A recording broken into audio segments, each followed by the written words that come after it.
देवताओं के तेज से देवी प्रादुर्भाव और महिषासुर की सेना वध। दूसरा अध्याय। ओम मध्यम चरित विष्णु ऋषि महालक्ष्मी देवता उष्णिक छंद शाकंभरी शक्ति दुर्गा बीज वायु तत्व और यजुर्वेद स्वरूप है। श्री महालक्ष्मी की प्रसन्नता के लिए मध्यम चरित के पाठ में इसका विनियोग है। मैं कमल के आसन पर बैठी हुई प्रसन्न मुख वाली महिषासुर मर्दिनी भगवती महालक्ष्मी का भजन करता हूँ, जो अपने हाथों में अक्षमाला, फरसा, गदा, बाण, वज्र, पद्म, धनुष, कुंडिका, दंड, शक्ति, खड्ग, ढाल, शंख, घंटा, मधुपात्र, शूल, पाश और चक्र धारण करती हैं। ऋषि कहते हैं, पूर्व काल में देवताओं और असुरों में पूरे 100 वर्षों तक घोर संग्राम हुआ। उसमें असुरों का स्वामी महिषासुर था और देवताओं के स्वामी इंद्र थे। उस युद्ध में देवताओं की सेना महाबली असुरों से परास्त हो गई। संपूर्ण देवताओं को जीतकर महिषासुर इंद्र बन बैठा। तब पराजित देवता प्रजापति ब्रह्मा जी को आगे करके उस स्थान पर गए जहां भगवान शंकर और विष्णु विराजमान थे। देवताओं ने महिषासुर के पराक्रम तथा अपनी पराजय का यथावत वृत्तांत उन दोनों देवों को विस्तार पूर्वक कह सुनाया। वे बोले, भगवन, महिषासुर सूर्य, इंद्र, अग्नि, वायु, चंद्रमा, यम, वरुण तथा अन्य देवताओं के अधिकार छीनकर स्वयं ही सबका अधिष्ठाता बना बैठा है। उस दुरात्मा महिषासुर ने समस्त देवताओं को स्वर्ग से निकाल दिया है। अब वे मनुष्यों की भांति पृथ्वी पर विचरते हैं। दैत्यों की ये सारी करतूत हमने आप लोगों से कह सुनाई। अब हम आपकी ही शरण में आए हैं, उसके वध का कोई उपाय सोचिए। इस प्रकार देवताओं के वचन सुनकर भगवान विष्णु और शिव ने दैत्यों पर बड़ा क्रोध किया। उनकी भौहें तन गईं और मुंह टेढ़ा हो गया। अत्यंत कोप में भरे हुए चक्रपाणी श्री विष्णु के मुख से एक महान तेज प्रकट हुआ।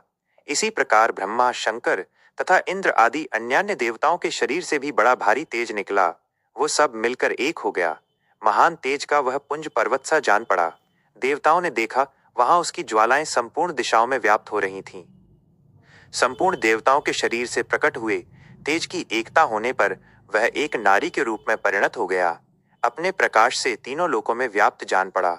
भगवान शंकर का जो तेज था, उससे देवी का मुख प्रकट हुआ। यमराज के तेज से उसके सिर में बाल आए। श्री विष्णु भगवान के तेज से उसकी भुजाएं उत्पन्न हुई। चंद्रमा के तेज से स्तनों और इंद्र के तेज से मध्य भाग का प्रादुर्भाव हुआ। वरुण के तेज से जंघा और पिंडली तथा पृथ्वी के तेज से नितंब भाग बना। ब्रह्मा के तेज से दोनों चरण और सूर्य के तेज से उसकी अंगुलियां हुईं। वसुओं के तेज से हाथों की अंगुलियां और कुबेर के तेज से नासिका बनी। प्रजापति के तेज से देवी के दांत और अग्नि के तेज से तीनों नेत्र प्रकट हुए थे। उसकी भौहें संध्या के और कान वायु के तेज से उत्पन्न हुए थे। देवताओं के तेज से देवी का आविर्भाव हुआ। देवी को देखकर देवता बहुत प्रसन्न हुए। पिनाकधारी भगवान शंकर ने अपने शूल से एक शूल निकालकर उन्हें दिया।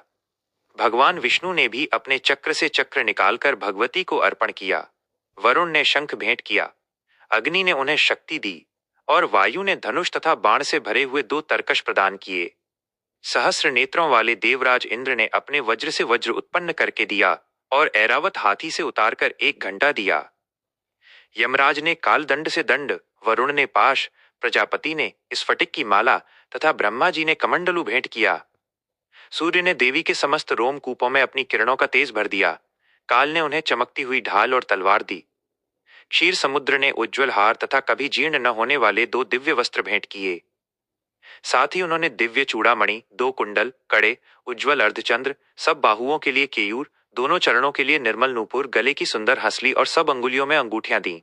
विश्वकर्मा ने उन्हें निर्मल फरसा भेंट किया और अभेद्य कवच दिए। समुद्र ने कभी न कुम्हलाने वाले कमलों की माला दी और उनके मस्तक पर सुशोभित होने वाला कमल भेंट किया। हिमालय ने सवारी के लिए सिंह दिया। कुबेर ने मधु से भरा पात्र दिया। शेषनाग ने, जो पृथ्वी को धारण करते हैं, मणियों के नागहार भेंट किए। अन्य देवताओं ने भी देवी को आभूषण और अस्त्र शस्त्र देकर सम्मान किया। तब देवी ने अट्टहास पूर्वक उच्च स्वर में गर्जना की। उनके भयंकर नाद से संपूर्ण आकाश गूंज उठा। देवी का वो सिंहनाद कहीं समा न सका, जिससे आकाश में बड़ी हलचल मच गई। पृथ्वी डोलने लगी और पर्वत हिलने लगे। देवताओं ने प्रसन्नता के साथ सिंहवाहिनी भवानी से कहा, देवी, तुम्हारी जय हो। महर्षियों ने भक्तिभाव से विनम्र होकर उनका स्तवन किया। संपूर्ण दैत्यगण अपनी समस्त सेना को हाथों में हथियार ले सहसा उठकर खड़े हो गई। महिषासुर बड़े क्रोध में आकर बोला, ये क्या हो रहा है? उसने सिंहनाद की ओर लक्ष्य करके दौड़ लगाई। उसने देवी को देखा जो अपनी प्रभा से तीनों लोकों को प्रकाशित कर रही थी। उनके माथे के मुकुट से आकाश में रेखा सी खींच रही थी तथा धनुष की टंकार से सातों पातालों को क्षुब्ध कर देती थी। देवी अपनी हजारों भुजाओं से संपूर्ण दिशाओं को आच्छादित करके खड़ी थी। दैत्यों के साथ युद्ध छिड़ गया। अस्त्र शस्त्रों के प्रहार से दिशाएं चमक उठीं। चिक्षुर नामक महान असुर महिषासुर का सेनानायक था। वह देवी से युद्ध करने लगा। चतुरंगिणी सेना साथ लेकर चामर लड़ने लगा। 60,000 रथों को लेकर उदग्र नामक महादैत्य लोहा लेने लगा। महाहनु नामक दैत्य करोड़ों रथों के साथ युद्ध में आ जुटा। असिलोमा नामक महादैत्य 5 करोड़ सेना के साथ युद्ध में आ डटा। बाष्कल नामक दैत्य भी 60 लाख असुरों की सेना लेकर युद्ध करने लगा। दैत्यों की सेना में हाथी, घोड़े और असुरों के शरीर में इतनी अधिक मात्रा में रक्तपात हुआ कि थोड़ी ही देर में वहां खून की बड़ी बड़ी नदियां बहने लगीं। जगदम्बा ने असुरों की विशाल सेना को क्षण भर में नष्ट कर दिया, ठीक उसी तरह जैसे आग तिनकों के ढेर को भस्म कर देती है। और वह सिंह भी अपनी गर्दन के बालों को हिलाता हुआ बड़े जोर से गर्जना करता हुआ दैत्यों के बीच में विचरण करने लगा, मानो उनके प्राण चुन लेता हो।